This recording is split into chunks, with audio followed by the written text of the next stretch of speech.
Vamos lá, gente. Vamos lá. Carlos Franklin, vamos lá, vamos conversar aqui. Na verdade, Carlos, eu te convidei e fiz questão também de contemplar essa... Deixa eu admitir aqui. Gente, eu estou hoje aqui admitindo e entrando no Zoom para admitir pessoas, no caso aqui o Severiano entrando e voltando para o Facebook para a gente continuar a nossa live, porque o Severiano está entrando e a gente vai dar prosseguimento, tá? Boa noite, Carlos Franklin. Carlos Franklin, que é o diretor de permissões da BH Trans, e a gente tem aproveitado nessa série, que nós chamamos Séries de Mobilidade Urbana. Hoje é um dia que a gente vai fazer uma live envolvendo os sistemas que a gente chama de transportes especiais. Eles são especiais mesmo, porque as pessoas elas costumam entender, né, que transporte público é o ônibus, é o micro-ônibus, é alguma coisa assim. Na verdade, o transporte público, ele vem ao encontro de satisfazer a necessidade de viagem das pessoas. Como as viagens... Severiano, você pode fechar aqui seu áudio, por favor? Severiano, você pode fechar seu áudio, porque aí a gente... Obrigada.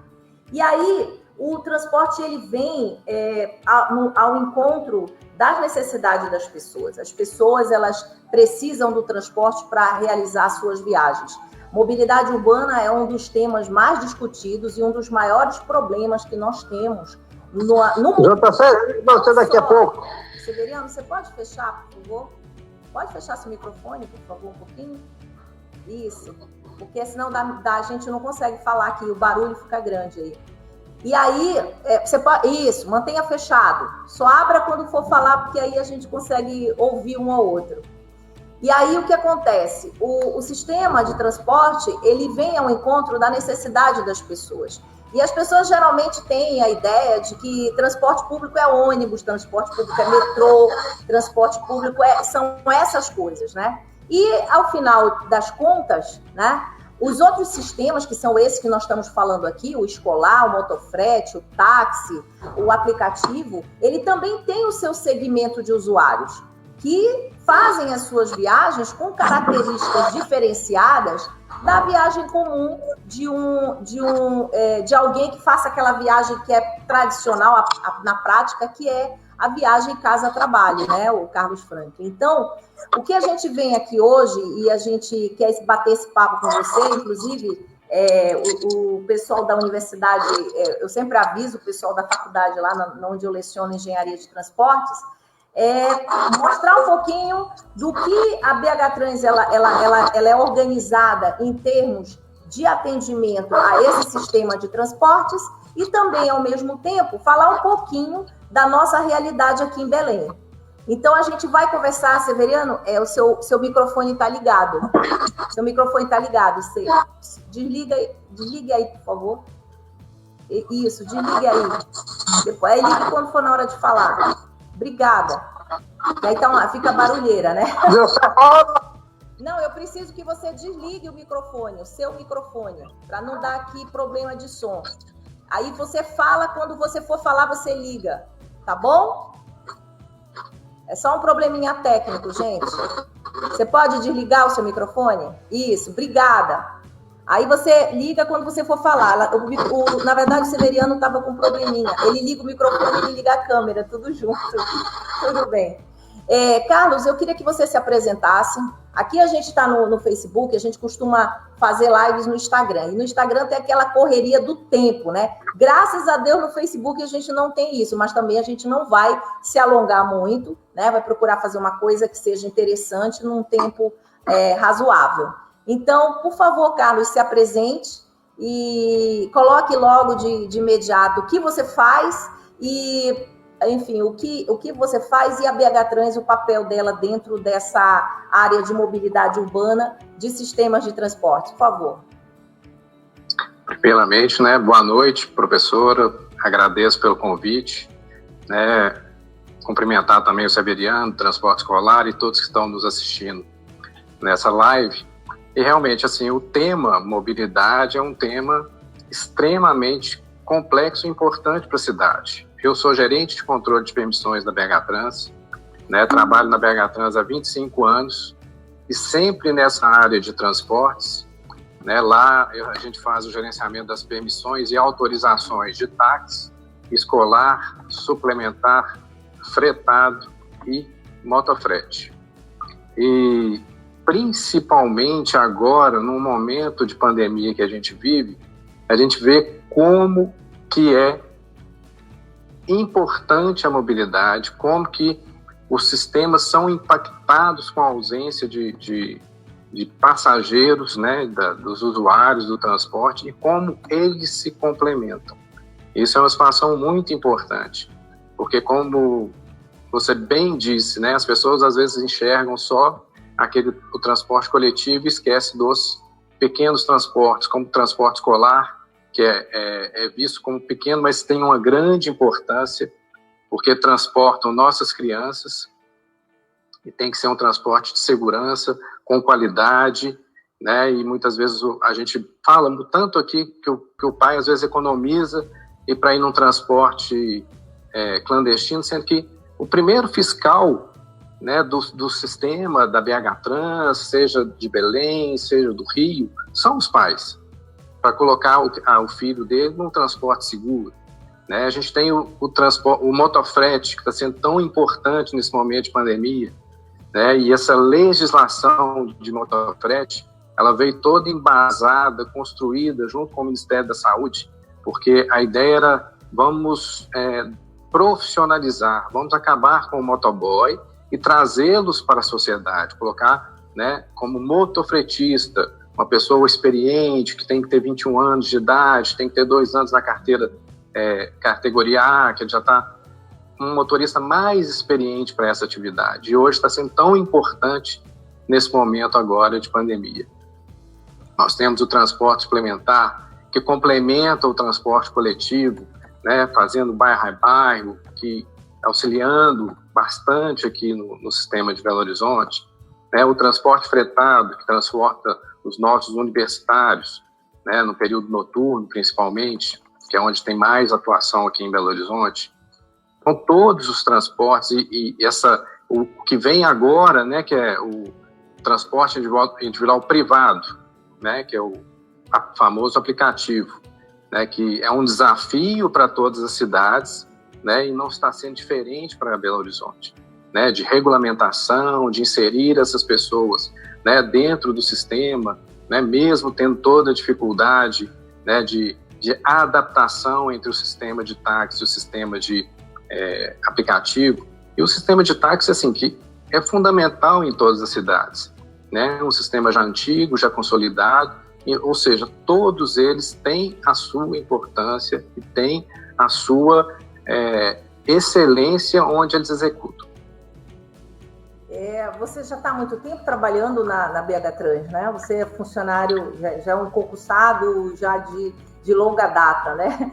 Você já deve ter passado... Na BH Trans, 25 anos. Só 25 anos.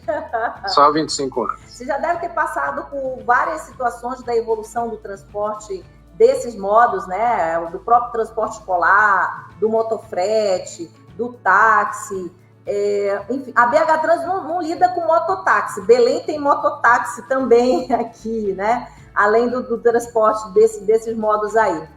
Me diga uma coisa, como é que foi que surgiu, né, a parte da regulamentação do transporte escolar, já que a gente está falando aqui e tem a presença ilustre do Severiano, que eu quero agradecer. É um amigo, é mais do que um representante, é um amigo. A gente convida e ele embarca mesmo, ele é um entusiasta da regulamentação do transporte, do transporte seguro. Ele é pela a ação do poder público no sentido de proporcionar às pessoas um transporte seguro e confortável, né? E da institucionalização nesse sentido. Então, assim, sair da informalidade, sair da clandestinidade, para, de fato, ver transporte como uma atividade importante, uma atividade econômica importante, mas de papel social fundamental para garantir o direito das pessoas de ir e vir. Então, eu queria saber o seguinte, me fala um pouquinho do surgimento. O táxi eu sei que deve ser o mais antigo, aqui em Belém é o mais antigo dos modos individuais, né, de transporte público. Então, o táxi geralmente no Brasil. Eu adorei aquela situação do táxi em Belo Horizonte, é muito charmosa aquelas portas, até a gente usou um pouquinho aqui em Belém, quis aplicar, e o que eu entendi lá do táxi em Belo Horizonte é que aqui a gente fez uma regulamentação de pontos fixos, porque tinha mais táxi do que realmente tinha espaço para ficar os táxis, né? Então a gente teve que fazer uma regulamentação. E aí, nós tínhamos também a necessidade de colocar alguns lugares que fosse assim, variável, né? Que fosse de quem chegar. E eu vi alguma coisa dessa em Belo Horizonte, dos pontos que são pontos livres, né? Que chamam pontos livres, para justamente dar essa possibilidade de um taxista ir para uma área e naquela área muito distante até do ponto fixo, vamos dizer assim, de atendimento dele, e ele poder estar ali desde que obedecido o número de vagas. Não teve mais ou menos uma regulamentação em relação à quantidade de veículos táxi? E a gente vai falar de cada um deles. Mas do táxi, não teve uma situação mais ou menos isso? Eu me lembro que há uns 5, 6, 7 anos, dentro dessa década aí, eu vi alguma coisa, porque eu até andei dentro de um táxi, o taxista me contando a história do táxi em Belo Horizonte. E o táxi em Belo Horizonte, ele é licitado, ele é uma permissão? Como é que funciona o sistema táxi? Eu vou falar de cada um deles aqui. Tá. O interesse, né, como falei, sou 25 anos na BH Trans e sempre nessa área de transporte, porque a área de transporte, ela é uma evolução constante. Né? Toda hora tem uma novidade, toda hora você está aprendendo, toda hora você está construindo. Então, ou seja, é dinâmico, é muito dinâmico. E o sistema de táxi, quando a BH Trans assumiu, né, a gente já assumiu com essa situação do ponto livre, né, porque você facilita, né, o deslocamento do taxista, evitando que ele retorne para o ponto de origem. Não, você tem que voltar para o ponto de origem. Não, é sempre no critério de ponto livre. Você vai, desembarca na próxima rodoviária, se tiver um ponto, aí tem um ponto da rodoviária, ele já pode parar naquele ponto, aguardar o passageiro, ir até outros bairros da cidade, e assim, né, a gente facilita essa interação, né, do taxista com a cidade, evita também que ele fique rodando vazio, sem passageiro, para retornar para o início. Então, a ideia é sempre estar facilitando, tanto para o usuário, quanto para o próprio taxista. Nós tivemos várias situações importantes com relação aos pontos de táxi. Entre eles foi que, às vezes, um grupo de taxistas que costuma parar lá, eles costumam ter um telefone deles lá, próximo àquele ponto de táxi. A BH Trans, em um período, lançou um aparelho, né, de telefone, colocou tipo um orelhão, onde eram feitas chamadas para, vamos dizer assim, foi o primeiro aplicativo da cidade de Belo Horizonte. Né? Mas como já tinham aqueles pontos consolidados, né, que com os telefones lá, acabou que a BH Trans não conseguiu fixar esse telefone fixo. E começaram também a surgir as centrais de rádio, né, onde a facilidade do passageiro chamar pelo telefone e o taxista era acionado através da central de rádio e chegava na residência da pessoa. Então o sistema ele vai crescendo, a gente começa com um ponto, vai para um sistema de central de rádio, né, chamaram a corrida por rádio, hoje a gente tem um despacho eletrônico de corrida, ou seja, os taxistas já utilizam, algumas cooperativas têm o mesmo sistema que o sistema de aplicativo.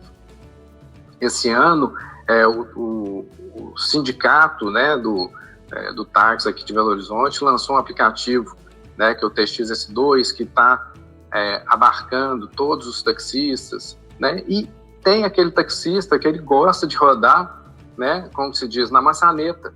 Ele não tem aplicativo, muitas vezes não tem celular, mas gosta de parar no ponto e vai rodando a cidade inteira e pegando passageiro através dos pontos de táxi. Nós fizemos essa situação da identificação da placa, que é chamada da porta do veículo, né? Que é a famosa logomarca turística. Fica assim, o estilo assim, a Pampulha, a igreja, e foi uma forma também de homenagear os pontos turísticos da cidade. Foi legal isso aí também, né? Isso. Foi até feito um concurso, né? Na época a BH Trans soltou, a prefeitura, né, e a BH Trans soltaram um concurso, né, para se definir uma arte, né, que seria a logomarca turística. E hoje, né, ela já passou por uma inovação, né, que atualmente é BH Surpreendente, né, que para não ficar naquela situação de sempre ter a mesma coisa, vamos estar sempre inovando, vamos chamando o público, vamos valorizar a categoria de táxi, vamos chamar a população, né, para enxergar aquele carro, olha, a logomarca mudou. Então a gente começa com o pontapé e aí não pode deixar essa bola parar de rolar. A gente tem que continuar sempre inovando, sempre trazendo coisas novas, porque é isso que a população quer, é isso que o sistema precisa, né, de uma inovação, de chamar o público para dentro do sistema de transporte.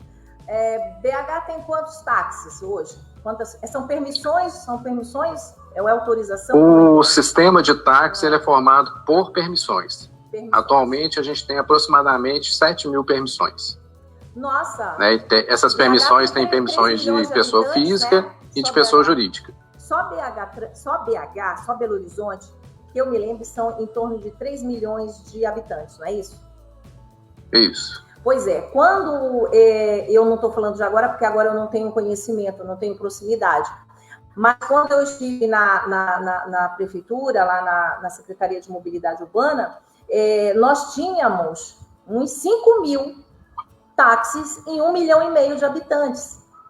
Então, realmente, era uma quantidade bastante grande, né, para a população. Então, nós tivemos muito problema de conflitos entre eles mesmos.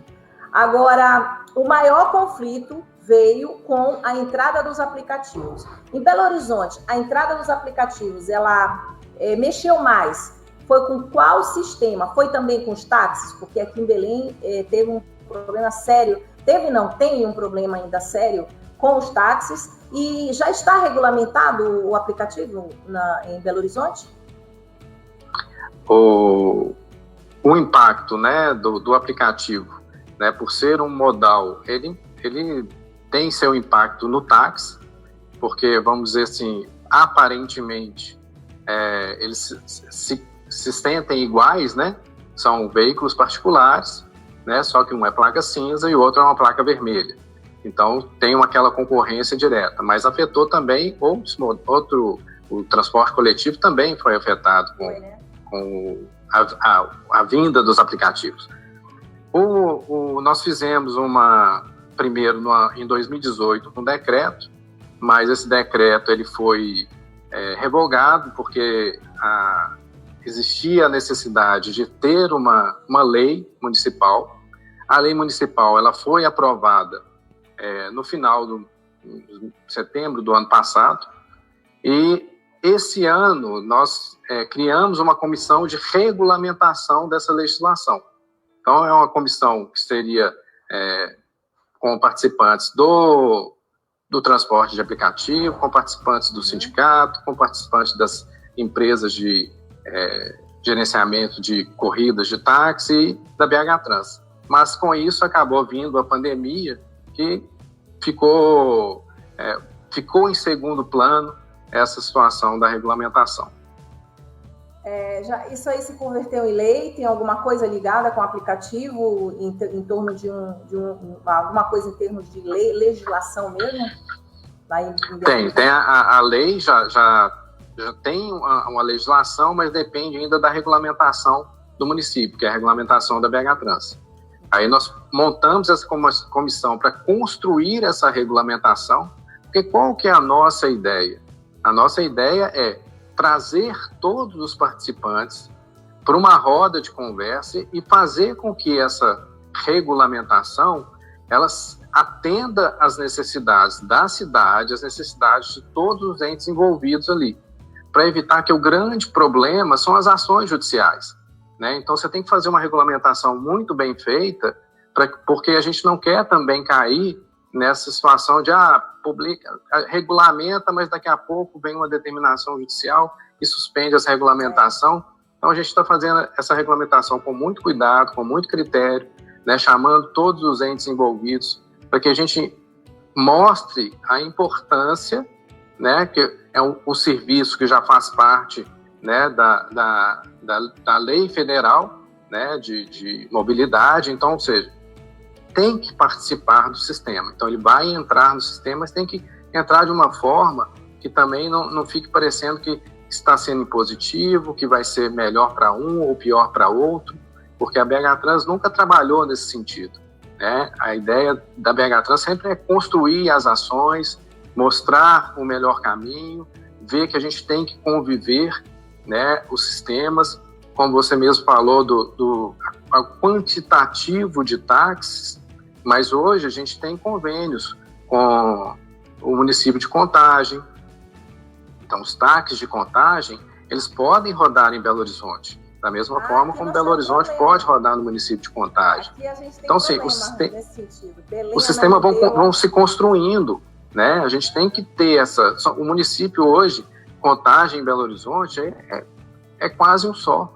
Então, essas situações, a gente tem em Ibirité, tem também com Ribeirão das Neves, com Sabará. Então, são situações que a gente tem que construir, né? A gente tem o sistema de táxi, não é só o sistema de táxi de Belo Horizonte, é o sistema de táxi, né, vamos dizer assim, do Brasil inteiro, né? Então, todos ali, igual aqui no nosso caso, essa integração entre os municípios é importante para o cidadão de Contagem, que quer que muitos trabalhem em Belo Horizonte, como de Belo Horizonte que trabalham em Contagem. Então, o convênio, ele era importante e é um efeito muito positivo para a cidade, né, para os munícipes de Contagem, de Belo Horizonte. Então, a integração, né, é fundamental. Então, a integração de todos os transportes é fundamental. Um vai sempre complementar o outro. O importante é nunca deixar um concorrer com o outro, um ser predador do outro. Essa é a maior dificuldade, verdade. Aí, caindo agora, entrando, vocês têm motofrete. Esse motofrete, vocês falam, é o entregador de pizza, é todo tipo de entregador de remédio, motofrete, como é que está? É permissão também? E quantas permissões vocês têm nesse sentido? Como é que faz? Como é que é feito, né, o serviço aí? O motofrete, ele é através de uma autorização, né? Então, tem uma portaria, praticamente essa portaria, ela pega tudo que já está descrito na legislação federal, né? Para a gente também não ser, vamos dizer, melhor que o rei, a gente quer trazer, né? Em 2011, quando a gente fez essa regulamentação, a ideia era trazer essas pessoas para a formalidade, né? Porque a gente entendeu como importante, porque a legislação ela traz segurança para esse motofretista, porque a motocicleta ela é equipada com protetor de perna, com corta-pipa, ele tem um baú que é feito próprio para aquele transporte que ele vai exercer, que são pequenas cargas, tem que ter o colete, tem que ter uma pessoa que já tem 2 anos, né, na categoria A, mais de 21 anos, curso especializado. Então, a ideia era, vamos trazer essas pessoas para o sistema, vamos trazer para a legalidade. Fizemos parcerias na época, fornecemos cursos, fornecemos coletes, fornecemos corta-pipa. Então, a gente buscou, de todas as formas, agregar essas pessoas para a legalidade. E sem saber, porque é um número que ninguém sabe, né? Até mesmo a BH Trans, desde 2011 que a gente regulamenta, a gente nunca sabe até onde a gente pode chegar. Hoje a gente tem 7.080 motofretistas, pessoas físicas cadastradas. Mas eles falam que o número pode ser muito maior. Mas é lógico, tem um motofretista, né, de cidades, né, do entorno aqui de Belo Horizonte. Mas, assim, foi um desafio muito grande, porque, infelizmente, a adaptação dessa motocicleta não era barato, né, para quem estava ali na informalidade, ele teve que fazer uma regulamentação, né, atender aquela regulamentação, ir ao Detran, passar essa motocicleta para a placa vermelha. Mas a gente fez um trabalho tão bacana na época que a gente agregou de cara, assim, uns quase 3 mil em 2 anos, que a gente nem esperava que fosse acontecer isso. Então a gente conseguiu já no início, né, ter um público muito grande. Não tem, a gente coloca uma taxa praticamente simbólica para ele se cadastrar, que é em torno de R$38, que ele paga por uma licença, no caso de pessoa física, de 5 anos, né, que ele fica com é um registro de condutor, né, que tem o nome dele, a identificação dele, que ele vai ficar com isso aí durante 5 anos. E quando ele for renovar, se ele nos últimos 12 meses não tiver cometido nenhuma infração grave ou gravíssima, ele ainda tem direito à isenção da taxa. Então, a busca da empresa, da BH Trans, é sempre essa: vamos trazer as pessoas para dentro do sistema de uma forma legal e que ele está totalmente resguardado, né, com relação à sua segurança. Eu acho muito Mas legal, é um desafio muito grande. Não, eu imagino. Não é fácil quando você se dedica realmente para fazer um trabalho como ele tem que ser feito, não é fácil. E uma coisa que eu me inspirei na BH Trans, quando eu estive aí, foi isso, e que eu trouxe também para a minha atuação profissional, quando eu fui secretária de Mobilidade Urbana, que era aproximar o órgão das pessoas.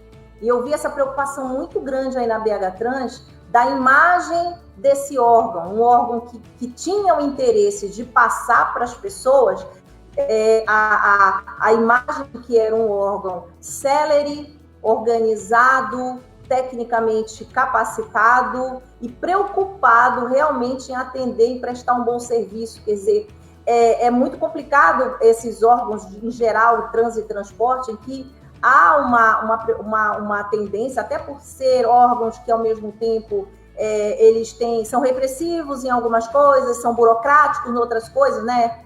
Então, você trazer um órgão com essa característica e poder passar para a comunidade uma proximidade, uma preocupação em passar uma boa imagem, isso aí eu herdei, eu procurei fazer dentro do órgão que eu trabalhei. Inclusive, a gente teve uma ação chamada CEMOB na comunidade. Por quê? Porque a ideia do CEMOB na comunidade era aproximar, levar o órgão, como vocês fazem com a BH Trans, levar o órgão para dentro da comunidade, para poder interagir com a comunidade, para entender direito as expectativas, o que eles esperavam em termos de atendimento, de deslocamento, que são eles, na verdade, que são a razão de tudo, né? Se não tem passageiro, se não tem usuário, o que a gente vai fazer dentro de um órgão de transporte, né? Um órgão de trânsito. Então, eu acho que essa preocupação de aproximar a comunidade da gestão pública e, de fato, admitir, né? Olha, o Alessandro está entrando, eu achei ótimo, porque ele é do Motofrete. Espera aí que eu vou dar uma viradinha aqui, gente, para chamar o Alessandro. E depois eu volto. Não, peraí, eu não vou parar não, tá? Eu vou lá no Alessandro, que a gente está tendo uma boa notícia. Alessandro está entrando. Espera um pouquinho, vou voltar já já. Alessandro! Oi, Alessandro! Oba! Oi, Alessandro! Deixa o Alessandro entrar. Só um instantinho, gente. Eu travei aqui para buscar o Alessandro. O Alessandro, ele é do Motofrete. A gente estava justamente falando aqui do Motofrete. Só um instante. Oi, Alessandro. Vou passar agora para o StreamYard para poder a gente não perder lá a live. O Alessandro já entrou, hein? O Alessandro já está conosco aqui. Oi, Alessandro. Pode falar, meu amigo. Estamos falando justamente do Motofrete, nessa faixa. Então, uma coisa que é legal e que para mim serviu de inspiração... na verdade, a BH Trans, por vários motivos. Quando nós fomos trabalhar com radares, eu fui à BH Trans. Quando a gente foi trabalhar com educação para o trânsito, os programas que a BH Trans desenvolve, eu fui em Belo Horizonte. Quando a gente estava trabalhando com o BRT aqui, no projeto de BRT que nós desenvolvemos em Belém, eu fui em Belo Horizonte.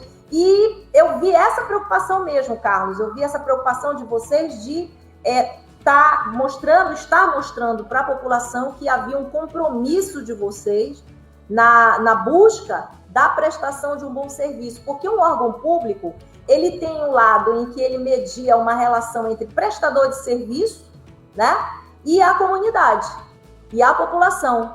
E eu vi uma preocupação muito grande da BH Trans não em complicar a vida de quem opera, mas, ao mesmo tempo, se preocupando que essa operação fosse segura e confortável para a população, né? Então, eu achei legal, e muita coisa ali eu aproveitei, sabe? Eu vou te dizer, assim, falava com o Daniel, falava com o atual presidente também, que eu conheci daquela época, e aí a gente vai pegando essa coisa da gestão responsável e comprometida mesmo, né? Não é fácil, eu imagino que não seja fácil quando você resolve realmente organizar a coisa, né?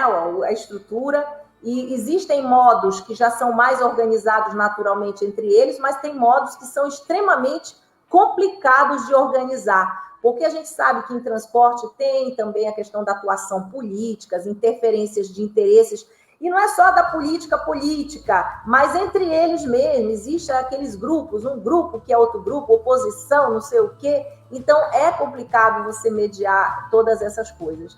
Em relação ao motofrete, então, vocês conseguiram com esse incentivo, inclusive, de pagar uma taxa bem baixa para poder eles se cadastrar e vocês terem o conhecimento deles, vocês ainda incentivaram no sentido da isenção das próximas taxas, desde que eles viessem fazer a renovação. Foi isso?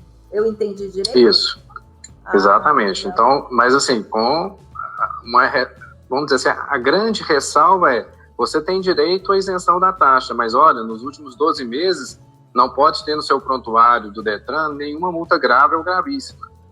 Então, olha, é uma ação que você retira um valor que já é simbólico, mas também incentivando a pessoa a fazer uma conduta, né, de uma direção segura, de uma direção respeitada da legislação. Então, é o que a gente interessa. É que a pessoa, além de estar regulamentado, faça também a sua parte, né? Porque fazendo a sua parte, ele está protegendo a ele próprio. Né? Que ele, o motofretista, ele é o mais, vamos dizer, de todos os transportes que a gente está falando aqui, ele é o mais sujeito a um acidente grave, porque ele não tem uma proteção que um carro tem, né? Ele a colisão que acontecer, né? Está colidindo com a própria pessoa. Então a gente busca sempre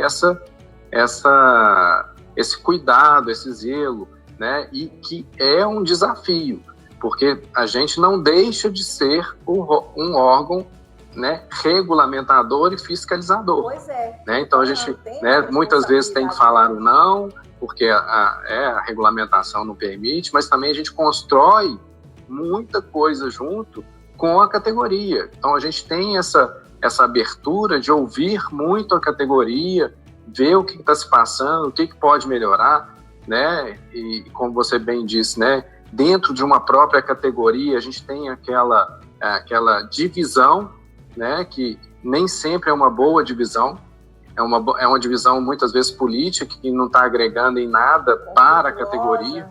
Então a gente tem que saber, né, ouvir, filtrar e fazer o que é bom para a categoria e para a sociedade, que vamos dizer assim, é os nossos pilares, né? A gente tem que se ater a isso, né? Nunca esquecer do operador e também do cidadão que utiliza, né, esses meios de transporte. E nunca esquecer realmente da nossa função enquanto gestor público, que a gente está ali para servir ao público, né? E as pessoas, e a gente tem que atender expectativas.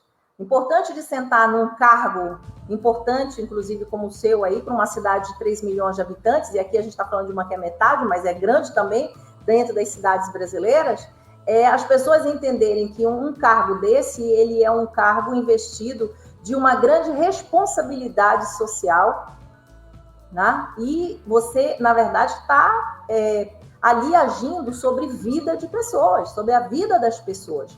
O caso da motocicleta, e o Alessandro, que está só me escutando aqui, ele vê a luta que a gente tem aqui em Belém do Pará, por conta, porque além do motofrete, a gente tem os mototáxis, principalmente nas cidades do interior, a luta que se tem sobre a questão de segurança.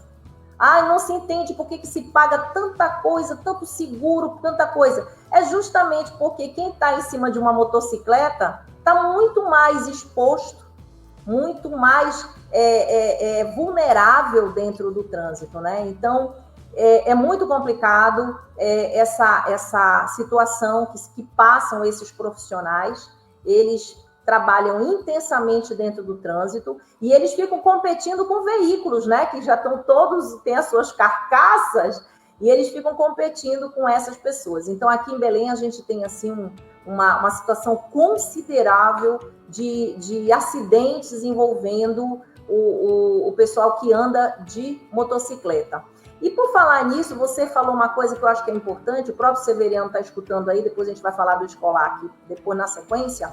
Uma coisa que me chama a atenção é a relação de vocês com o departamento de trânsito. Porque às vezes o operador diz assim, poxa, eu tenho que ir lá no Detran fazer fiscalização. Depois eu tenho que ir lá no órgão municipal fazer fiscalização. Eu costumo dizer o seguinte, olha, a visão de fiscalização são diferentes. O ideal é que tivessem todos dois juntos.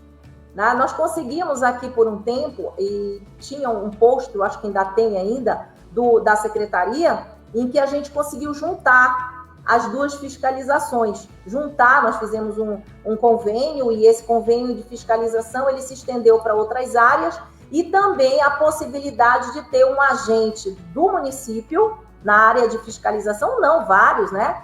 Para poder estar junto do órgão de trânsito, que era o Detran também daqui, para facilitar a vida das pessoas, porque senão as pessoas vão lá, tira um negócio, vai para o outro, tira outro negócio, e fica naquele vai para cá, vai para lá. E é claro que a gente depende muito da relação entre os dois órgãos, como é que eles se relacionam. Vocês têm aí também algum tipo de convênio com o Detran, ou vocês trabalham em conjunto, ou aí em Belo Horizonte é estanque, cada um no seu espaço, vamos dizer assim?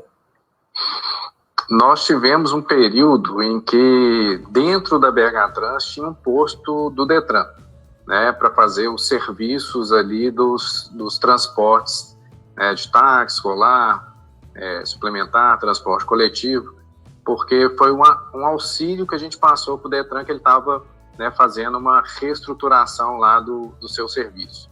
Assim que o Detran reestruturou, né, para falar a verdade, mesmo estando próximo, né, ainda assim, ir ao Detran ainda ficava bem mais rápido do que no nosso posto lá da BH Trans, porque a gente era um posto pequeno, mas a gente tem um número razoável de transportadores.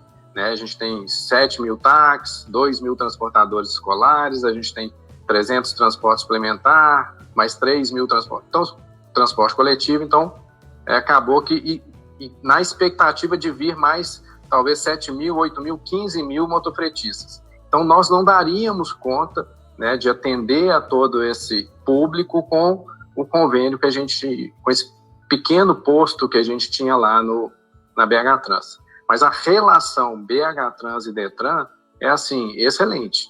Né? A gente tem praticamente um link direto com né, os delegados, com os funcionários do Detran, para tirar dúvidas, esclarecer os problemas, acertar as diferenças, construir procedimentos, que é o mais importante, né? Por falar em motofrete, né? Uma coisa muito recente foi que o Detran exigia um comunicado da BH Trans para que essa motocicleta voltasse para a categoria particular. Então a gente sentou e falou, olha, passar para a categoria aluguel, bacana, é interessante ter a comunicação da BH Trans para você ter identificado que aquela pessoa preencheu todos os requisitos para ter essa placa vermelha. Mas para passar para particular, é uma pessoa normal, como se fosse uma transferência normal. Então, acho que o Detran tem a competência de fazer essa mudança da placa para particular sem um comunicado da BH Trans. Porque a gente vai falar o quê? Ele pode passar para particular? Aí o Detran falou, não, verdade. E a gente diminui a burocracia. Então a gente construiu esse procedimento, então, ou seja, em média que 100 pessoas passavam por mês lá para pegar um documento para ir ao Detran, não, hoje já vai direto ao Detran. Então, assim, são procedimentos que se constroem para quê? Minimizar a burocracia, né, o excesso de zelo, porque, né, isso, né, não passava de um excesso de zelo, que não tinha problema algum, era um cidadão passando a moto dele para a categoria particular. Então, assim, a relação é sempre muito importante entre os órgãos, porque a gente constrói muita coisa e diminui muita burocracia. Tá certo. Passando para o transporte escolar, você falou aí que tem quantos transportadores escolares em Belo Horizonte? 2.000. 2.000? Uhum. 2.000 transportadores escolares em Belo Horizonte. Nossa. Há o regulamento, é um tipo de veículo só? Quais são os veículos que podem ser transporte escolar? É van, é minivan, é micro-ônibus, é o quê? Aí. A Doblô pode? Não. Então, é a partir de 14 passageiros. Tá. Então, qualquer veículo a partir de 14 passageiros, ele pode ser transporte escolar. Tem a regulamentação é feita através de portaria. Até 2011, né, todo o sistema ele era através de permissão. Então, a BH Trans fazia a licitação, concedia as permissões e entregava essas concessões para os permissionários. Em 2011 em diante, né, como é um serviço que não tem uma regulamentação de tarifa, que o poder público não regulamenta a tarifa, a gente passou a adotar como autorização. Então, a gente mudou em 2011, a gente vira a chave, deixa de entregar permissões e passa a entregar autorizações. Quer dizer que o sistema ficou mais solto? Não. A gente praticamente mantém as mesmas regras, as mesmas exigências. As pessoas têm que apresentar, né, uma série de documentos para comprovar que ele tem condições, né, de preencher os requisitos para ser um transportador escolar. Então, a gente publica uma portaria, estabelece a quantidade, né, de autorizações que serão concedidas e quais os documentos a pessoa tem que apresentar. Esses documentos são avaliados, a pessoa sendo aprovada, a gente, vamos supor, se superar o número de vagas, a gente faz um sorteio e classifica essas pessoas através do sorteio. E se for 300 vagas, vão entrar 300 autorizatários do transporte escolar. Essa flexibilização de permissão para autorização, para o sistema, ela agiliza você fazer a recomposição do sistema, né? Porque uma permissão, processo licitatório, ele é muito custoso para o município e muito demorado. E sendo que era um tipo de serviço que não tinha essa necessidade. Os contratos que estavam vigorando pelas permissões continuam, né, durante o período, se o contrato era 35 anos, eles foram respeitados, as pessoas continuam no sistema, se ela só sai ou por renúncia, se ela solicitar renúncia, ou se por um processo administrativo por conta de uma situação, né, um cometimento de uma coisa muito grave, né, e a gente abre esse processo administrativo que dá direito a ele a ampla defesa. Então, o sistema, na hora que virou essa chave, a gente recompõe hoje com muito mais facilidade, a gente consegue manter o sistema sempre equilibrado e não tem aquela situação que era muito incômoda do aluguel de placa. As pessoas, mas alugava a placa? Infelizmente alugava, porque tinha como saber? Não, né? Infelizmente contratos de gaveta, que a gente ficava só, tem a denúncia, mas a gente nunca conseguia cercar. Era muito? Não era muito, mas é uma coisa que incomoda ao poder público, porque uma permissão ou uma autorização, ela é concedida para que aquela família, ela tire o sustento dela. Então, o município ele não consegue exercer esse papel. Então, ele passa o quê? Para terceiros para fazer esse papel, e com isso também a pessoa, eu faço meu papel social, que a pessoa recebe aquela autorização, aquela permissão para prestar um serviço e ganhar o seu sustento. E isso é o que é importante, ele não pode ser para explorar as pessoas, ele tem que ser para ajudar as pessoas. Então, as regras do transporte escolar, a gente coloca lá, estabelece a vida útil. Então, o veículo até 20 passageiros, são 13 anos, a pessoa pode, o carro com 13 anos de fabricação pode trabalhar no sistema. Acima de 20 passageiros, ele fica até 18 anos. Então, a gente vai fazendo esse controle do sistema, mas em momento algum, né, carro particular, né, a gente não admite a situação. Por isso que a gente estabelece a capacidade de passageiros, porque a gente quer um veículo, né, dentro das características, né, que realmente prestam serviço, né, de transporte escolar com qualidade e segurança, né. Então a gente faz com muito cuidado essa regulamentação do transporte escolar, porque o transporte escolar sempre foi, vamos dizer assim, um carro-chefe, né, da BH Trans com relação à mídia.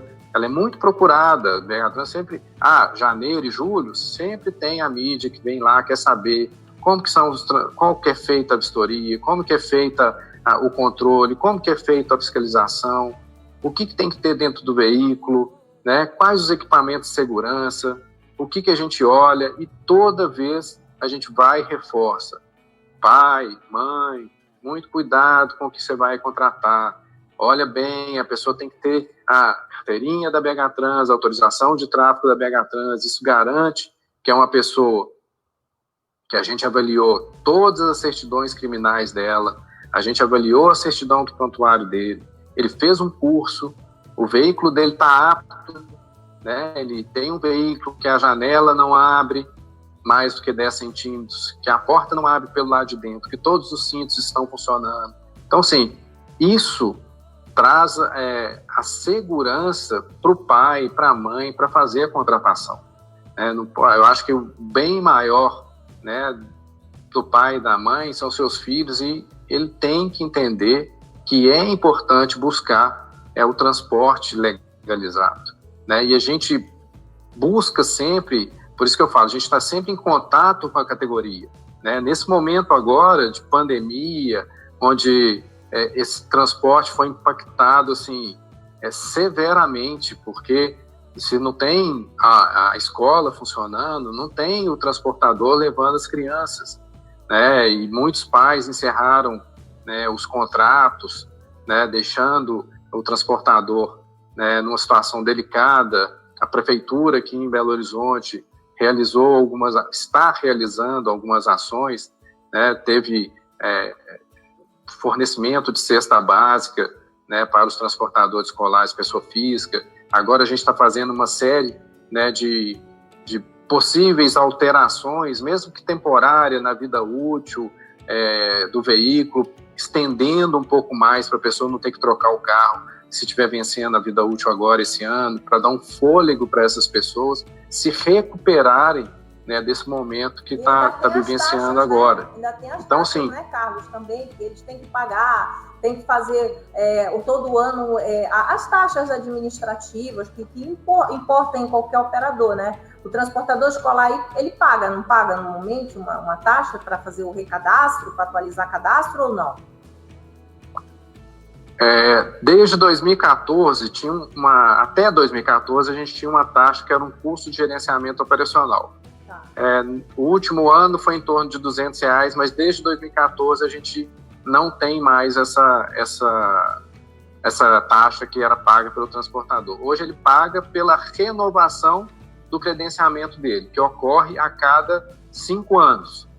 E é também um valor simbólico, né, em torno de R$200. Então, a cada 5 anos ele tem essa despesa. Fora isso, que ele paga ainda? A cada 5 anos, fora isso, dentro da BH Trans, ele não paga mais nada. Então, ele faz a grande mudança no sistema de transporte que a gente vivenciou nesses últimos anos aqui, foi a publicação de uma portaria do Detran, em que o Detran regulamentou os artigos do CTB, dos artigos 136 a 139 do Código de Trânsito Brasileiro, que é justamente a inspeção veicular. Então, a partir desse momento agora, da regulamentação dessa legislação, que ela começou em 2018, mas foram gerando algumas polêmicas que só terminaram em 2019, e como o Detran estabeleceu inspeção, a BH Trans ela não é um organismo de inspeção. Ela faz vistoria em veículos. Então, essas vistorias semestrais que o transportador escolar tem que fazer, ela passou a ser feita por um organismo credenciado junto ao Inmetro.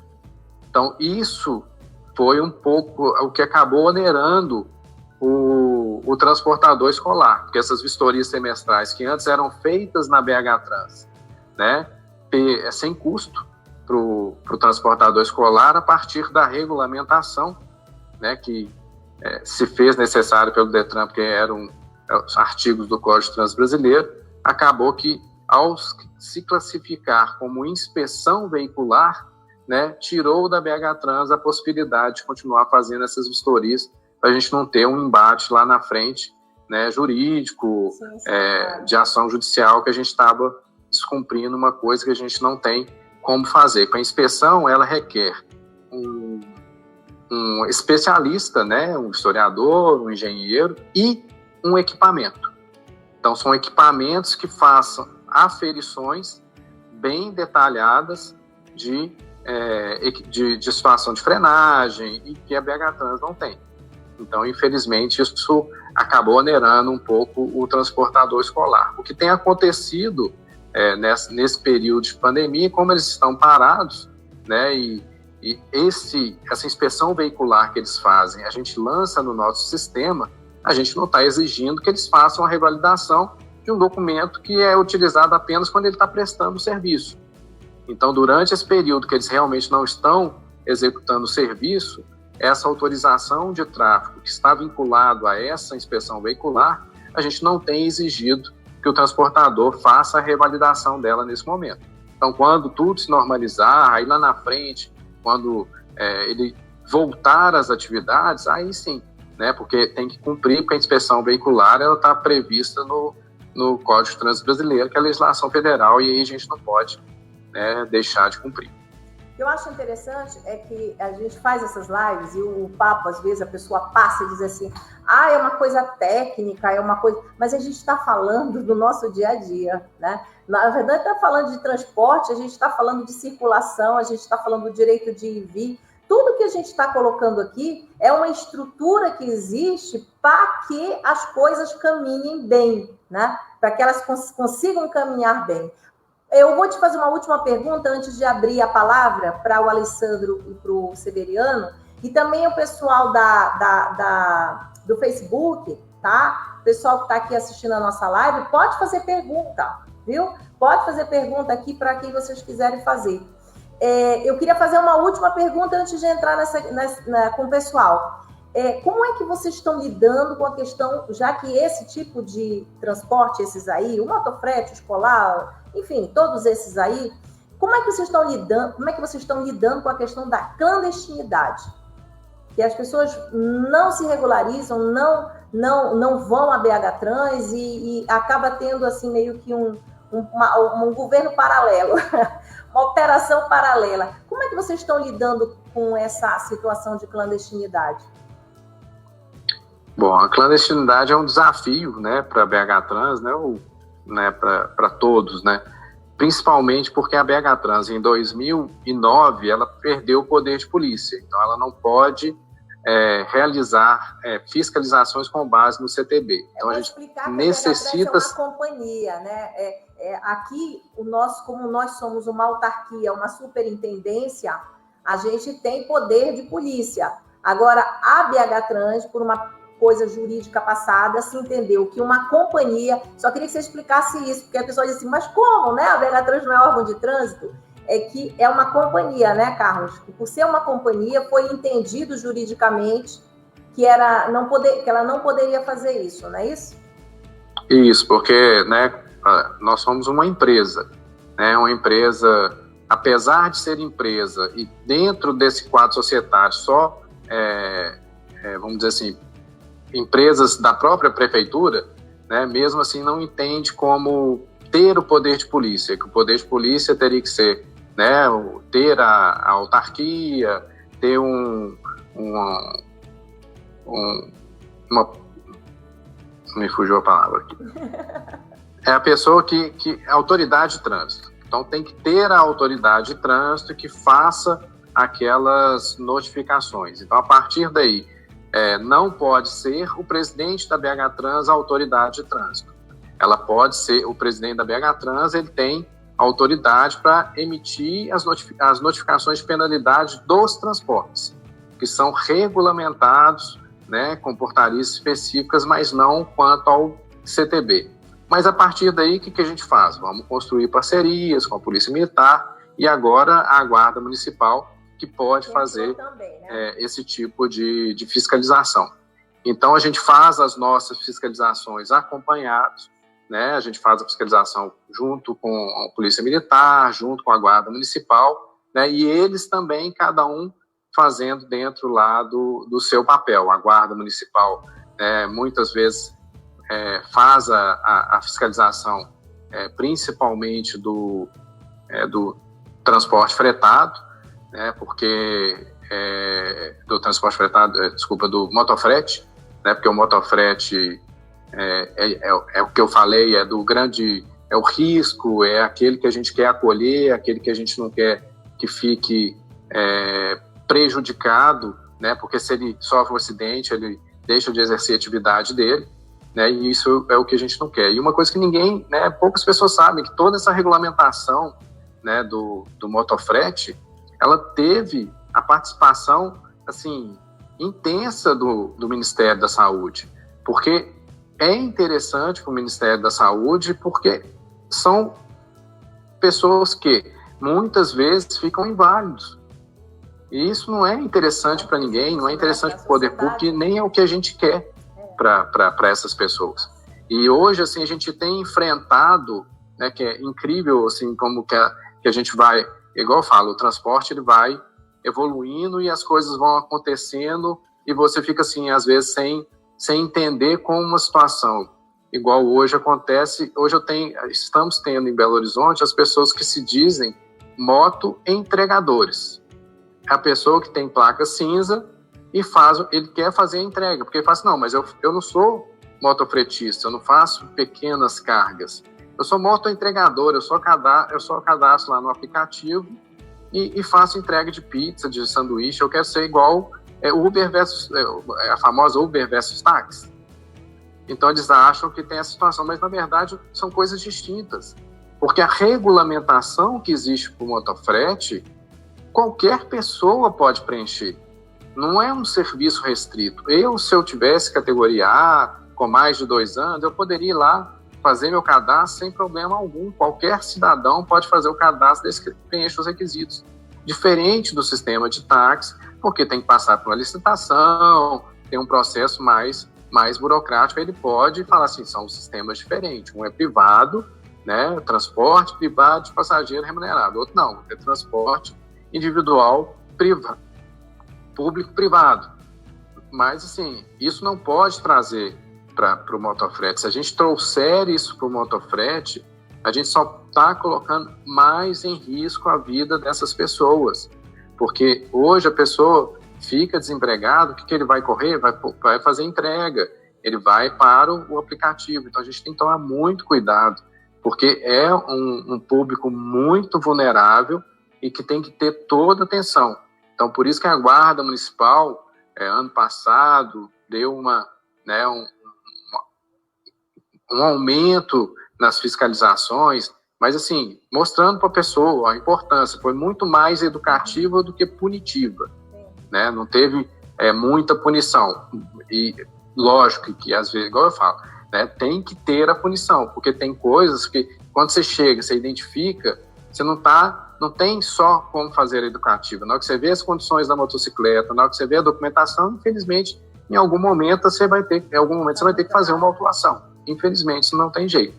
É uma forma que é o controle que tem que ser feito, porque a gente também, né, tem uma responsabilidade enquanto gestor, enquanto empregado público, enquanto funcionário público. Você não pode também ver uma situação irregular e deixar isso passar, né, desapercebido. Olha, Severiano, tu queres perguntar alguma coisa ou falar alguma coisa? Abrindo aqui a fala para o Severiano. Você quer perguntar alguma coisa? Bom, falar alguma eu coisa? gosto. Ô, Cássio, primeiro prazer conhecê-lo, né? E eu digo que Belo Horizonte está a ano-luz de distância de Belém, em termos de regulamentação de transporte escolar. Primeiro que aqui as funções são concorrentes. Os órgãos são concorrentes. DETRAN e CEMOB.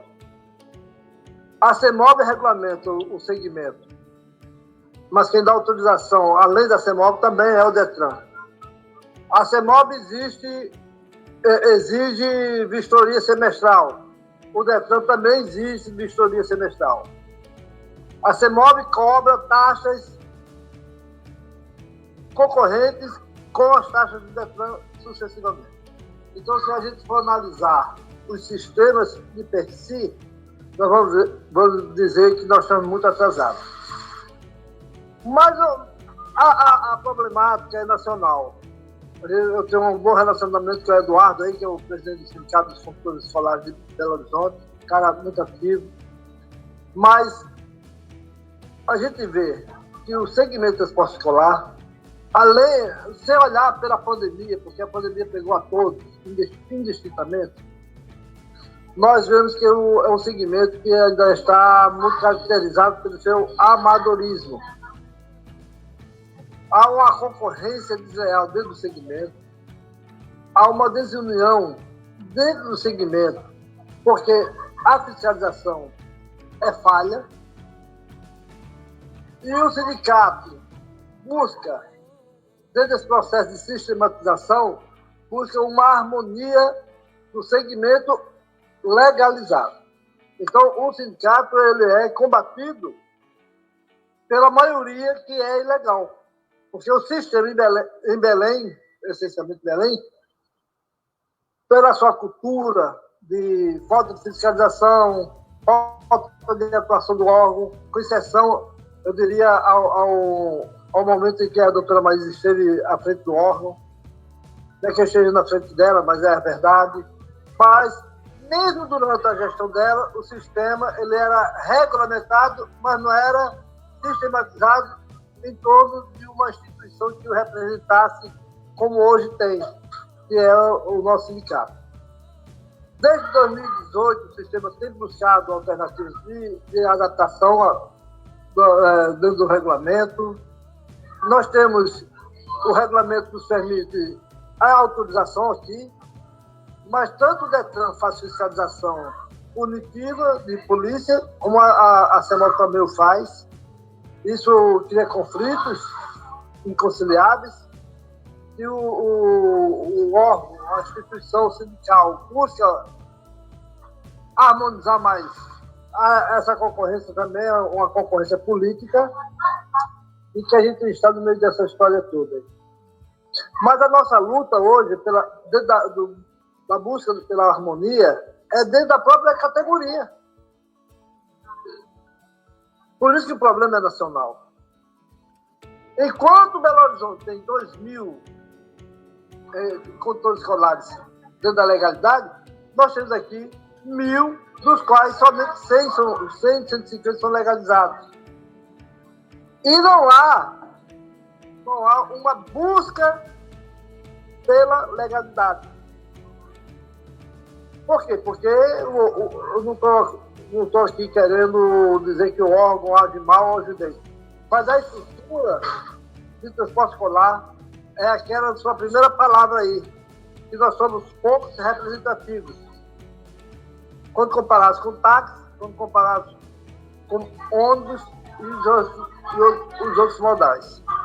Então, o sistema de transporte escolar em Belém, ele sofre cronicamente por deficiências históricas. Portanto, parabenizo Belo Horizonte pelo avanço já em termos de estrutura de transporte em todos os modais pela sua explanação, mas que o transporte escolar, dentro do processo de sistema, ele ainda deixa muito a desejar na capital paraense. Infelizmente, é a nossa realidade. Nós somos muito poucos, por sermos poucos legalizados, somos também poucos ouvidos e poucos representados. Mas a luta é por aí, a gente luta diuturnamente para que haja um reconhecimento da categoria enquanto categoria e que haja também uma fiscalização para que haja não somente uma harmonização, mas principalmente uma profissionalização do segmento e o reconhecimento das famílias pelo nosso trabalho. A gente transporta o seu filho, que é o seu bem mais precioso. Os pais ainda não têm no transporte escolar legalizado o seu ponto de apoio. Ele contrata ainda pelo preço, contrata pela conveniência do amigo, que é vizinho, que é gente boa, do churrasco, se esquecendo que ele é um amador, e acha que o transporte escolar é só levar a criança para a escola e trazer, quando ele é essencialmente um sistema de transporte como outro qualquer, regulamentado, e que exige de nós todos adequações, tanto do veículo como profissionalmente falando. Essa seria a minha participação agora nessa reunião. Bom. Mas somos otimistas. Somos otimistas de que a coisa tende a mudar. Já há um reconhecimento do órgão gestor de que nós existimos, uma vez que antes, há 3 anos atrás, não se falava nisso, cada um ia lá e resolvia seu problema, como até hoje acho que é por aí. Mas nós já conseguimos um fato aqui. Primeiro, a hereditariedade. Se eu vier a falecer, o meu filho continua com a autorização. Essa autorização para a família. Conseguimos também aqui, como bandeiras nossas, que o veículo não estivesse em nome do autorizatário, mas estivesse no nome da esposa, do pai, da mãe, do irmão, do filho. Por quê? Porque muitas vezes eu posso estar com restrição, mas a minha esposa tem score, não tem restrição, e ela pode financiar o veículo no nome dela e eu continuar com a titularidade. Então, nós avançamos, eu considero isso um avanço. Mas atrasamos também quando se entrou o carro de pequeno porte. Nós fomos contra. Fomos contra, apesar de a gente ver o carro de pequeno porte, também cobre uma parcela do sistema.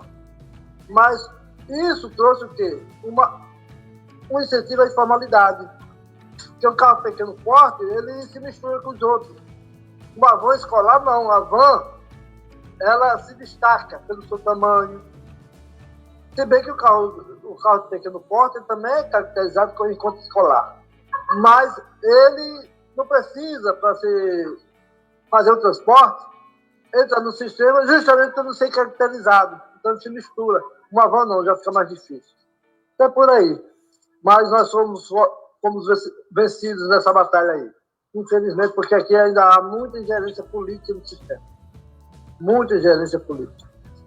E o prefeito, ele, apesar da sua boa vontade, do seu caráter de bom gestor, que nós consideramos como tal, mas ele também tem todo o processo de necessidade de apoio legislativo que interfere no sistema como tal. Muito obrigado pela abertura que me deram aí nessa live. Fique por aí. Alessandro?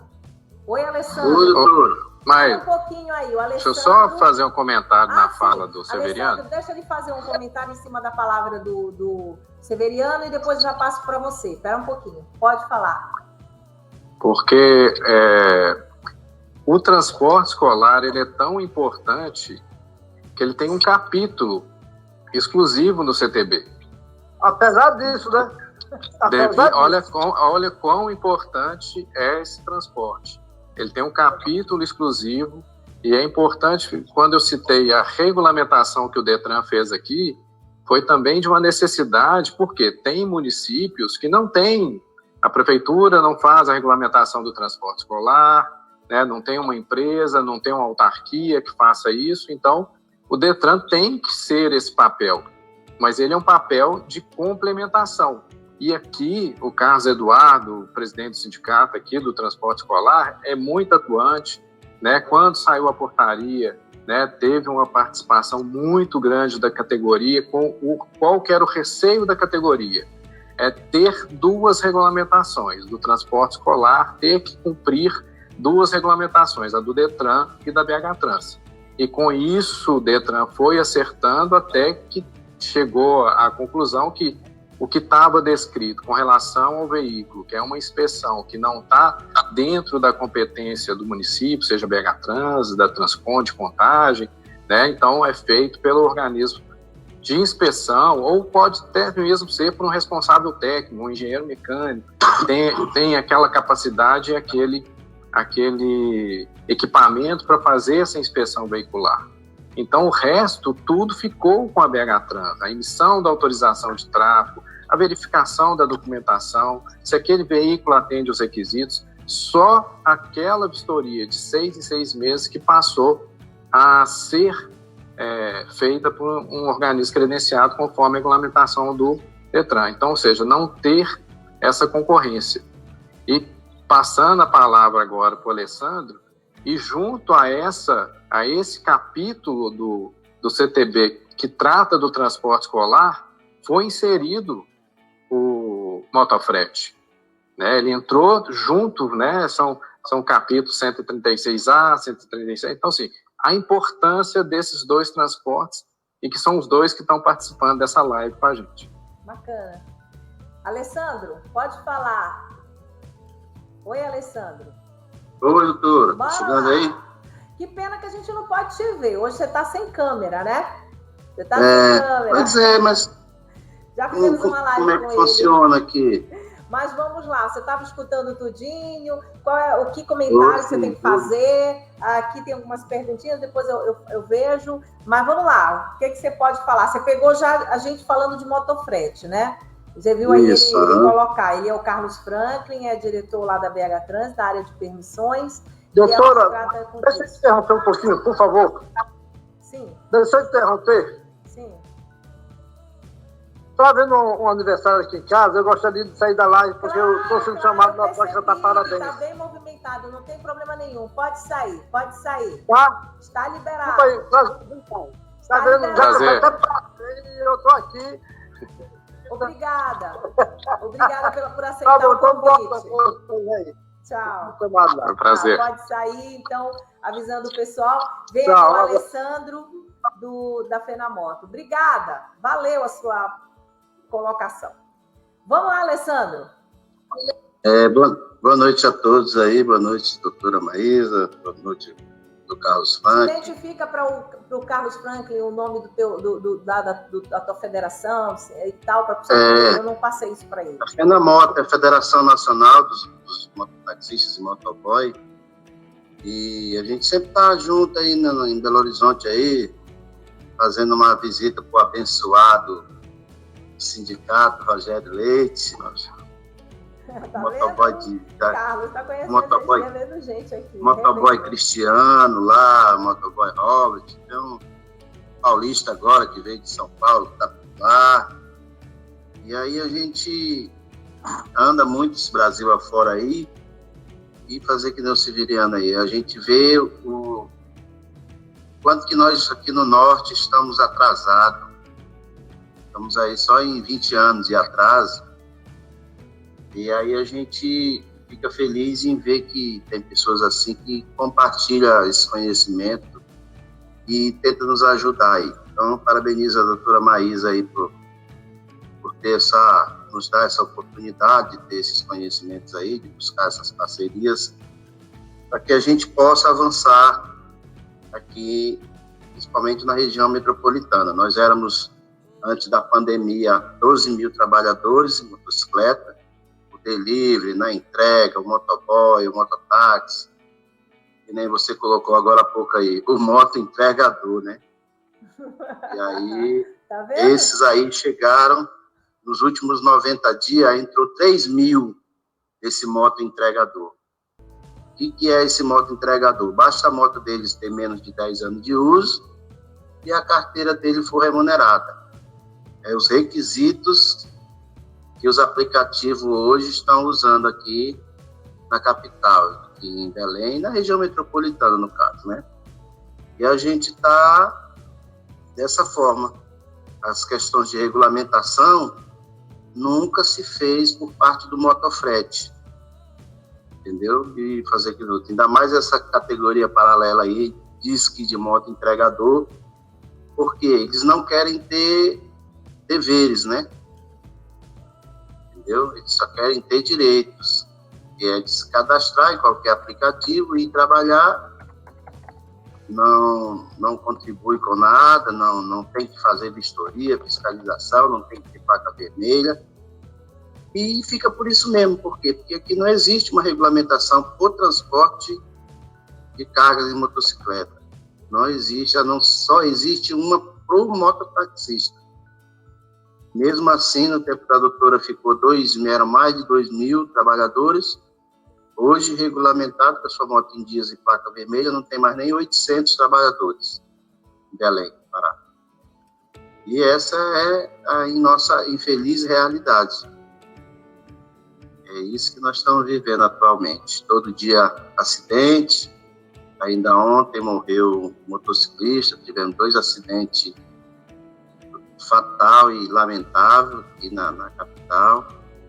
E hoje a gente até deu uma entrevista aqui na Globo daqui, que é a TV Liberal, sobre justamente o que está acontecendo, que está crescendo muito os índices de acidentes, de morte no trânsito, principalmente envolvendo os motociclistas, né?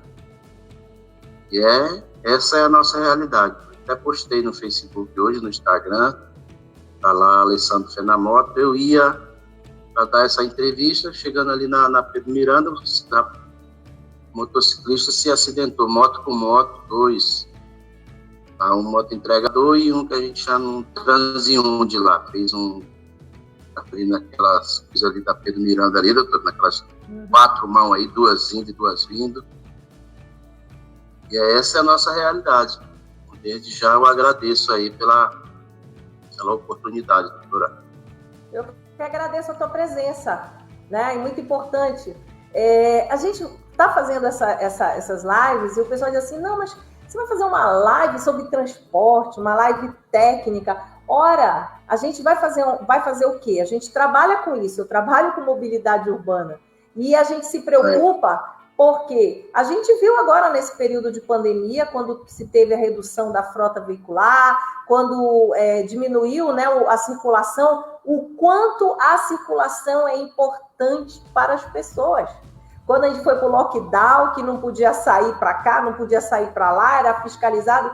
Quer dizer, circular faz parte da vida da gente. E quando a gente está trazendo um bate-papo desse, tem um bate-papo, né, com Carlos Franklin, contigo, com Severiano, é uma sala para a gente conversar sobre essas coisas, porque isso tem a ver com a vida da gente. Como é que um órgão público, como é que uma gestão está cuidando da mobilidade das pessoas em termos desses sistemas de transportes, né?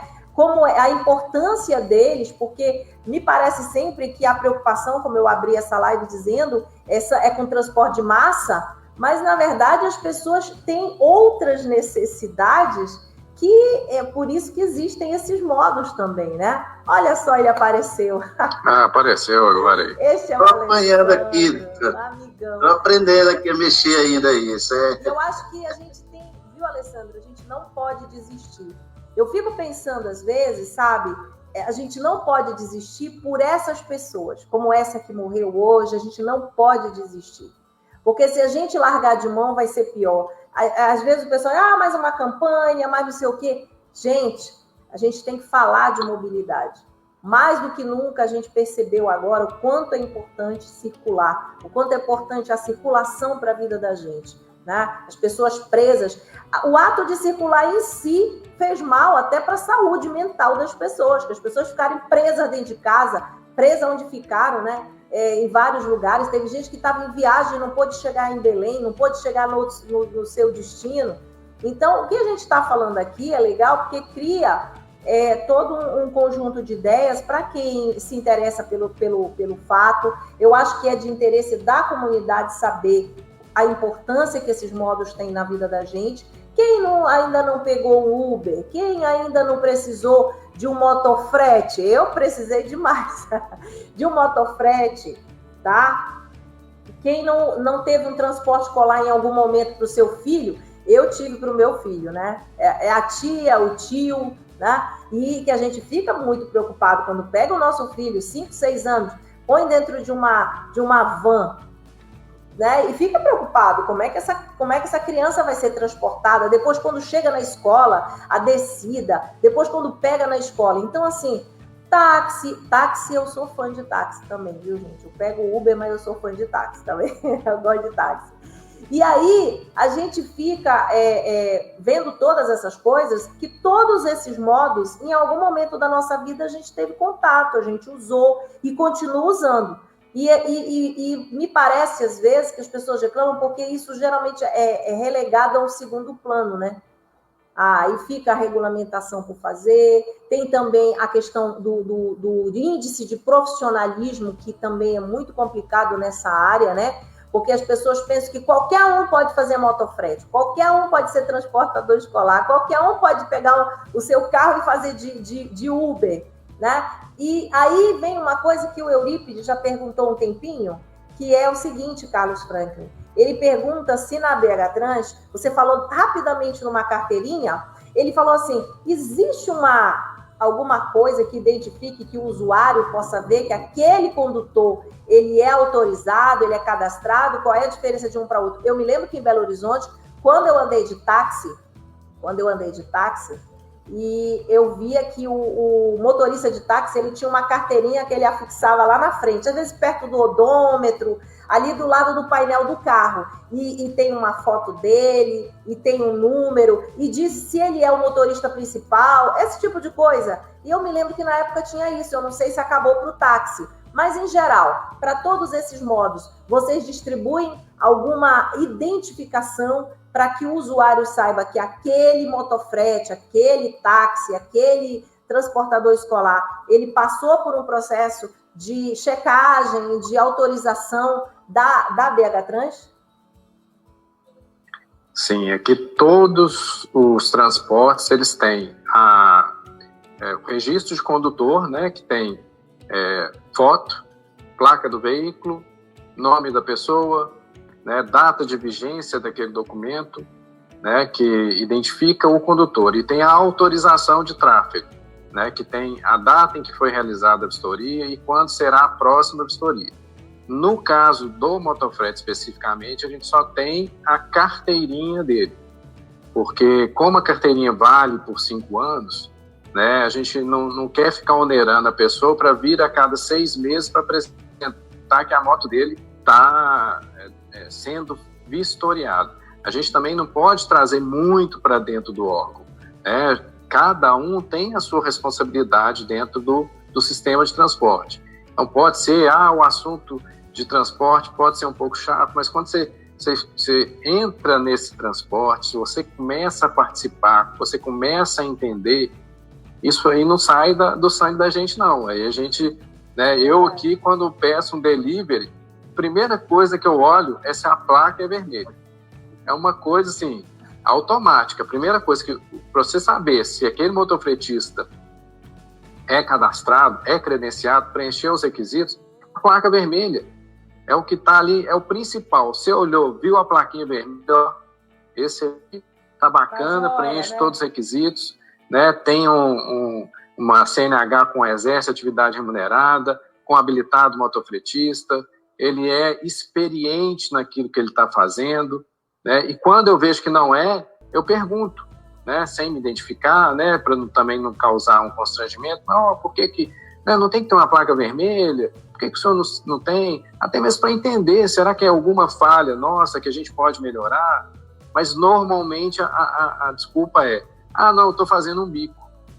Então, é esse tipo de situação, que o bico acaba prejudicando a própria pessoa, né? Ele esquece que aquele bico pode, né, ocasionar para ele um acidente, infelizmente, fatal muitas vezes, ou que vai deixar uma sequela muito grande na pessoa.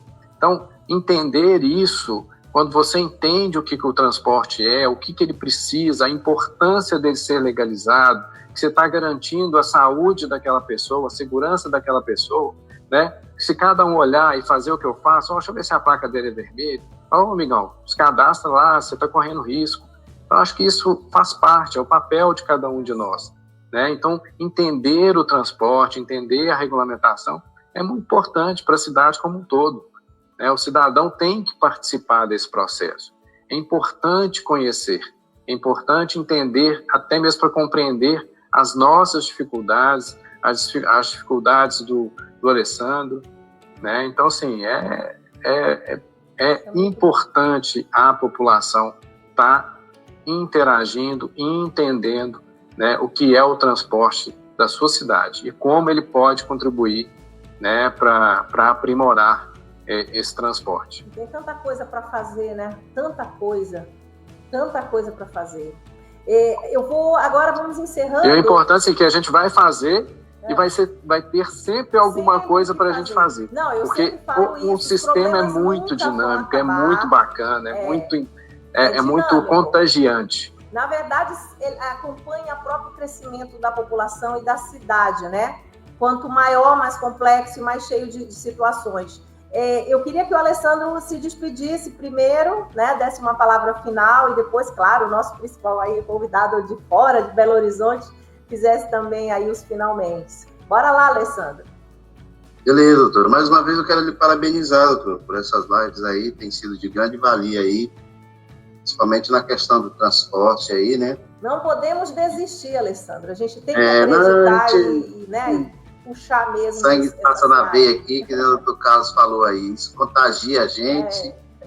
E aí a gente está sempre buscando melhorar e tenho certeza que a gente acaba crescendo, acrescentando muito quando participa desses eventos assim.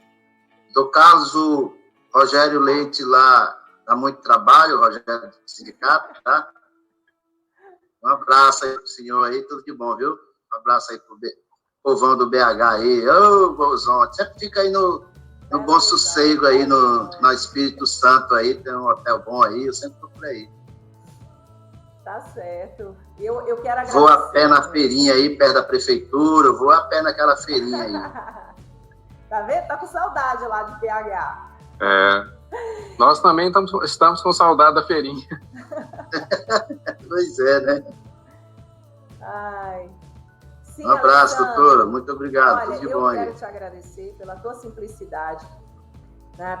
Tu é uma pessoa assim, bastante ponderada, uma pessoa que realmente, quando vem e aceita os convites, eu já estive participando com você em outros eventos, né? Eu espero que a gente venha de novo para outro evento, viu? Daqueles que a gente já participou.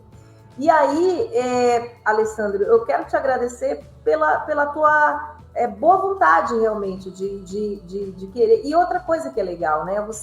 Você prima pelo fazer as coisas de maneira correta, de vestir a camisa, e eu sou isso, e eu quero cada vez mais ser melhor.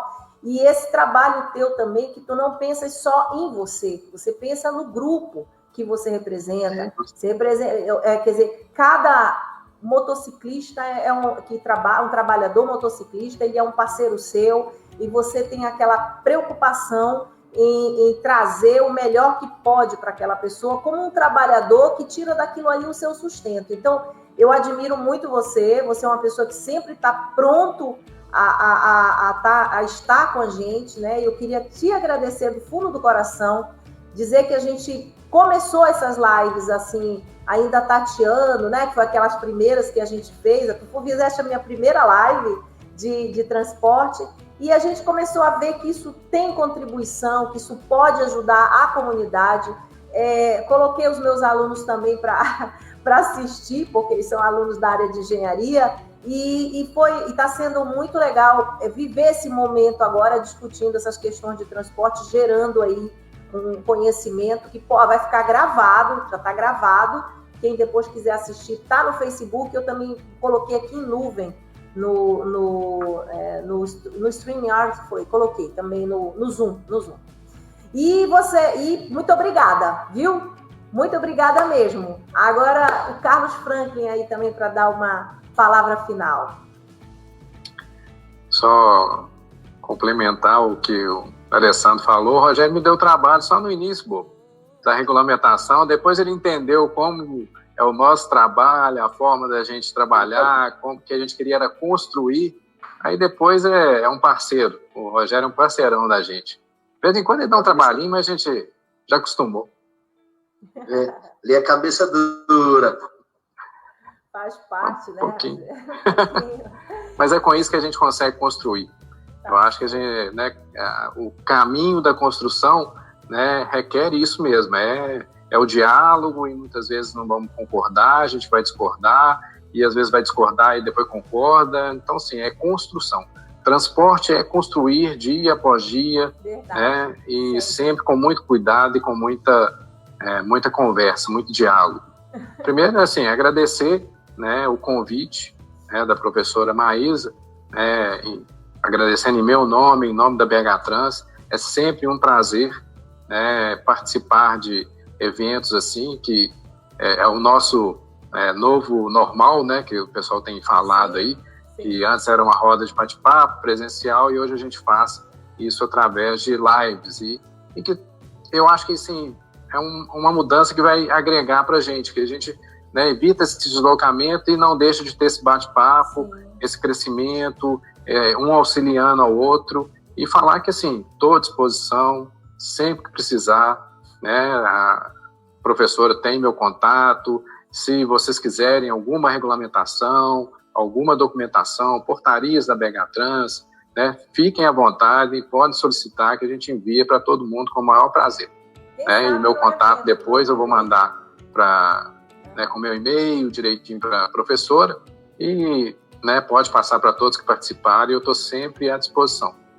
Né, se precisar para contribuir, estou sempre à disposição.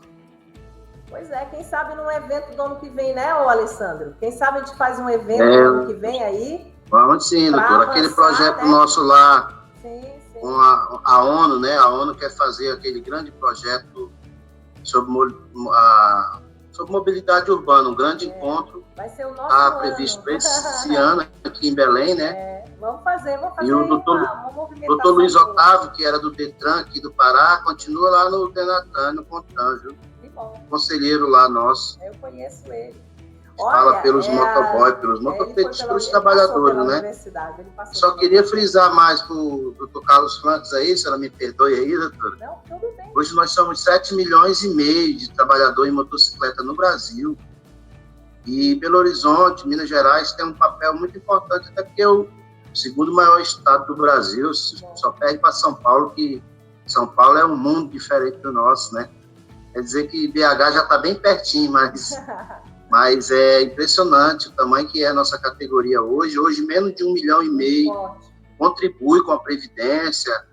Aquela questão do MEI, né, que nem tem o Robert aí e o Cristiano, eles são MEI, tem aquele meiozinho que são microempreendedor individual, né? E aí, nessa pandemia, parece que cresceu 10,5 milhões de trabalhador microindividual. E a própria Presidência da República, já tive contato, inclusive o vice-presidente estava aqui em Belém ontem, no Palácio do Governo, eu estive lá. Eles estão de olho na nossa categoria, porque nós somos 7,5 milhões, menos de 1,5 milhão hoje contribui com a Previdência. Aí eu digo, só que vocês vão ter que dar uma contrapartida aí. Nós queremos um cartãozinho daquele do BNDES, pelo menos com o valor de uma moto. Aí o próprio vice-presidente disse, eu acho justo. E para vocês vai ter crédito a varejo pelo BNDES. Essas palavras que eu ouvi, já com convite para levar isso. Inclusive, a própria ministra Damares teve no Marajó, aqui na nossa região do Marajó, eu tive por lá, né, acompanhando também essas questões, e aí eu tive a oportunidade de bater um papo com ela, e agora no final do mês ela vem de novo aqui, quer tratar pessoalmente sobre as nossas questões também. Bacana. Ela disse que não é da pasta dela, mas falei igual o Carlos aí, se colocou à disposição de ajudar, né? Eu acho que é um momento importante, justamente por causa dessas questões do aplicativo. Verdade, amanhã eu vou participar praticamente de 8, 9 da manhã ao meio-dia com as centrais sindicais, né? Sobre a questão do transporte dos aplicativos. Amanhã é que a briga vai ser grande, viu, doutora? Amanhã o bicho pega na live, amanhã ele quebra celular, porque reunião de central sindical não é fácil. Bom, mas eu agradeço aí mais uma vez, desculpe aí pela parte aí, doutora. Não, tudo bem. A gente já está no finalzinho, porque a gente já está bastante tempo de live, brincando, estamos chegando 1h40, né? Eu queria dizer para as pessoas que estão aqui, que estão com a gente, já ficaram o tempo todo com a gente, que a BH Trans continua com a gente na próxima semana, em que a gente vai abordar um outro tipo de tema. Eu sou suspeita para falar, porque eu gosto de tudo, né? É minha área, 30 anos, 35 anos como professora, 30 anos falando de mobilidade urbana, enfim, a minha vida inteira estudando isso. E na semana que vem a gente vai falar sobre bicicleta, projetos bike, que é outra coisa muito bacana de Belo Horizonte, uma coisa que foi muito legal. Quem vem falar é a Eveline, já falei com a Eveline, a gente vai depois divulgar. Então, na outra quinta-feira, BH Trans está com a gente, eu resolvi alugar a BH Trans, agradecer de montão, porque realmente é uma empresa que ela é diferenciada no Brasil. A BH Trans, ela tem um lado da empresa, o lado de órgão público, mas ela tem uma qualidade técnica que é muito, muito interessante, né? A BH Trans, eu fui, durante toda meu conhecimento da BH Trans, a gente vai lá e vê as mesmas pessoas. A gente vê projetos que eu vi ainda no papel há 10 anos atrás e que hoje estão acontecendo. E com a mesma equipe técnica, né? Então, oxalá os órgãos públicos de mobilidade urbana no Brasil preservassem a sua equipe técnica e deixassem a equipe técnica fora das quisilas políticas. Técnico é fundamental na área de transporte. Transporte é uma área que tem interferência política, que tem a parte de política de transporte, tem o lado político, mas fundamentalmente é técnico. O problema se resolve tecnicamente. E quando a gente encara isso de uma forma correta, a gente tem a brilhante BH Trans. Eu até hoje, o Carlos Franklin, ainda uso nas minhas aulas de transporte e mobilidade urbana aquele material chamado Medidas Moderadoras de Tráfego. Te lembra da Zona 30? Tem mais de 10 anos isso, né? Foi um trabalho, referência da BH Trans na época de Traffic Calming, né? O Traffic Calming. Sim. Então, a BH Trans sempre foi uma empresa pública, que é um órgão de trânsito de Belo Horizonte, e ela sempre se destacou, inclusive de outros lugares, que eu não vou me referir aqui para não comprometer ninguém, justamente por ter essa visão, né, técnica, do que é técnico. Né? Político é político, técnico é técnico. O político não pode estar no lugar de técnico, porque não vai sair coisa boa. Então, eu queria dizer que eu tenho, né, o privilégio de compartilhar conhecimento e aprender também com pessoas como o Carlos aqui, experiente. Olha a vida aí, 25 anos trabalhando com transporte na BH Trans. Será que ele não sabe muito? E também o Daniel, que já esteve aqui com a gente também, né? E a gente tem que respeitar também as representações, como o caso do Alessandro, né? O conhecimento, a experiência que ele tem naquilo que ele faz. Eu acho que a gente tem que ter humildade de reconhecer e aprender. E eu aprendo muito justamente por isso, porque eu gosto de chegar e gosto de entender como funcionam as coisas e aprender com as pessoas. A gente morre aprendendo, se a gente estiver realmente aberto para aprender, para estudar. E eu acho que é isso, é legal. Cada live dessa, nossa, eu saio com um monte de informação. Eu aproveito depois dessas lives, gravo, aí eu tiro os pedacinhos, assim, as minhas aulas ficam muito mais ilustrativas também, né? E é muito legal. Então, assim, eu fico muito feliz de tê-los aqui. Quero agradecer vocês, agradecer o Severiano que saiu, tá? A gente tá encerrando essa live. Eu ainda vou falar um instantinho aqui com o pessoal depois que eu sair de vocês aqui. Vocês vão ver que eu vou apagar aqui, tá? Mas antes de dizer muito obrigado, Carlos. Agradeço o Daniel também, porque eu conheci o Carlos nessa live. Na verdade, é o Daniel que eu conheço há muito tempo e ele está me abrindo as portas para outros conhecimentos. Por exemplo, a Eveline, que vem agora. Tem também a Beth, que vai falar de plano de mobilidade urbana, que vai ser um outro tema que a gente vai entrar. E cada tema que a gente entra, a gente vai puxando pessoas ligadas a esse tema. Semana que vem eu espero conquistar, né, um sim de 2 representantes de grupo de bike de Belém. Eu acho que é bom trazer para eles conversarem com a diretora nessa área aí, né, com a gerente, aliás, e também a gente vê porque Belém precisa retomar, resgatar esse projeto de bicicleta, porque é uma cidade que tem tudo para ser uma cidade ciclável, né? Então, a gente vai bater nesse tema na próxima semana. Vamos continuar falando, a gente vai criando coisas aqui, tá, gente? Obrigada, Carlos, obrigada, Alessandro, vocês foram fantásticos, enriqueceram, e eu acho que vai tornando essas nossas lives de transporte até muito mais leves, né? E muito mais fáceis de entender, porque vocês falam de uma maneira bem simples e bem didática, né, para as pessoas. Obrigada mesmo, tá? De coração.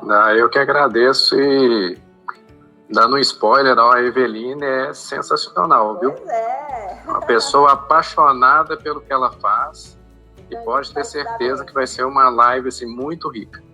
Gente, eu queria avisar para vocês que sábado nós temos a gente faz uma intercalação. Sábado a gente vai fazer o chamado, que a gente tem um trabalho social chamado Mais Ação Fica em Casa. E aí a gente sempre, nesse Fica em Casa, a gente vai visitar, da forma como eu estou falando aqui com o Alessandro, que eu sei que ele está na casa dele, né? E o Carlos, a gente vai na casa da pessoa, que são pessoas que a gente já conhece, amigos, que nessa pandemia a gente não pode estar com muito contato, né? Então a gente vai na casa da Marisa, que é uma amiga nossa aqui, quem está aqui do nosso grupo sabe quem é a Marisa.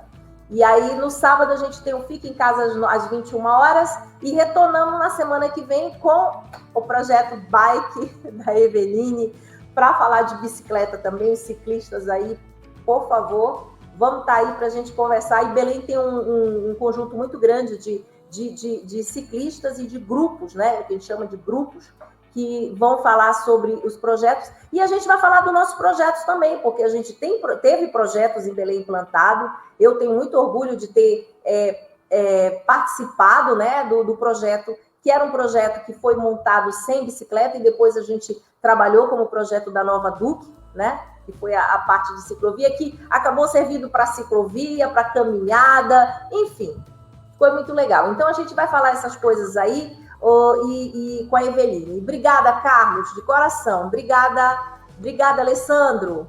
Vou sair daqui. Tchau, muito obrigada. Um abraço. Tchau.